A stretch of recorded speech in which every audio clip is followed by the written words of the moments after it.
wabarakatuh. Salam literasi. Perkenalkan, nama saya Siti Nur Soleha. Saya adalah pembimbing tim 2 literasi dari SDN Polri 3. Kali ini saya akan mempresentasikan mengenai permainan atau olahraga tradisional, yaitu engklek.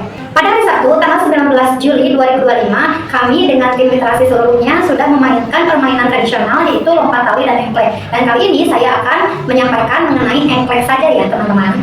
Baik, pertama-tama, pengertian dari engklek tersebut adalah engklek itu kalau berdasarkan bahasa Jawa, yaitu permainan yang melompat-lompat di atas bidang datar, di atas tanah, yang digambar kotak-kotak.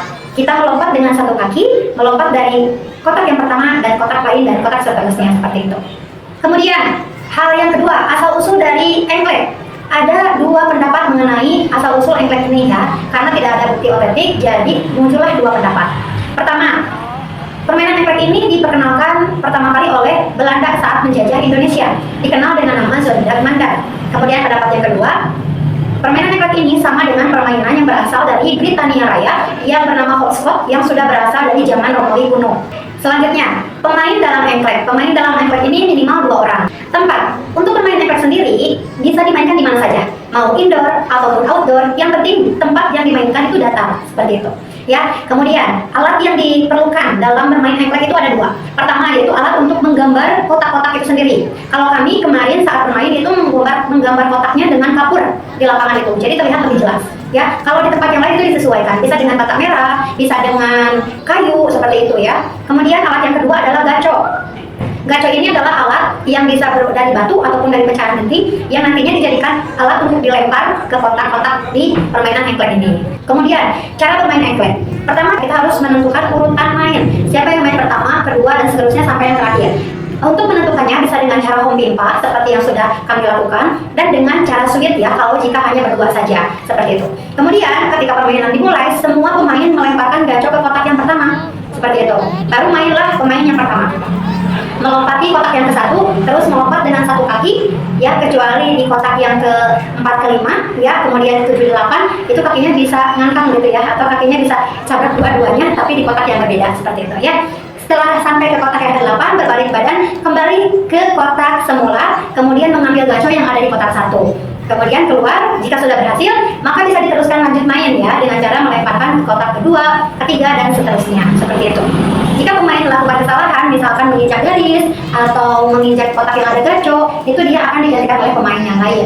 Saat bermain, jika seseorang atau seorang pemain sudah berhasil melemparkan gaco ke kotak 9, di situ cara mengambil gaconya agak berbeda. Caranya adalah dengan cara membelakangi. Kalau misalkan kita sudah sampai ke kotak 9 nih ya, kita lempar gaconya, kemudian kita lompat-lompat lagi dengan engklek dengan satu kaki gitu ya. Kemudian untuk mengambil gaco di kotak 9, itu kita harus membelakangi gitu ya. Yang tadinya seperti ini, kita loncat jadi begini ya, kotak 9 di belakang kita ambil gaconya. Kita ambil gaconya dan kita kembali lagi ke kotak yang awal seperti itu ya, sampai dibereskan lagi sampai diselesaikan. Jika pemain sudah berhasil mengambil gaco di kotak 9, dia mendapatkan kesempatan untuk menentukan daerah kekuasaannya dengan cara melempar gaco tersebut ke dalam kotak. Caranya seperti ini. Misal ya, di sini adalah kotak engkleknya ya. Nah, seseorang harus berada di luar kotak tersebut. Di luar kotak-kotak ya, di dekat kotak yang pertama, di dekat kotak yang pertama. Terus lemparkan gaco seperti ini. Ya, lemparkan. Nah, nanti dimanapun gaconya jatuh di dalam kotak tersebut, artinya kotak tersebut itu menjadi daerah kekuasaan pemain tersebut seperti itu ya. Bisa ditandai dengan bintang begitu. Nah, ke depannya selanjutnya main lagi. Orang yang memiliki kotak kekuasaan atau bintang, dia memiliki keistimewaan. Setiap melewati kotak tersebut, dia bisa menurunkan kedua kakinya. Nah, sebaliknya, kalau misalkan untuk pemain lain, jika itu bukan daerah kekuasaannya, dia harus melompatinya. Seperti itu, tidak boleh diinjak. Saat bermain pergi ataupun kembali, tidak boleh diinjak daerah kekuasaan tersebut. Cara menentukan pemenangnya gampang, berarti barang siapa atau pemain mana yang dapat bintang paling banyak, artinya dia yang menang. Yang terakhir, manfaat dari bermain engklek.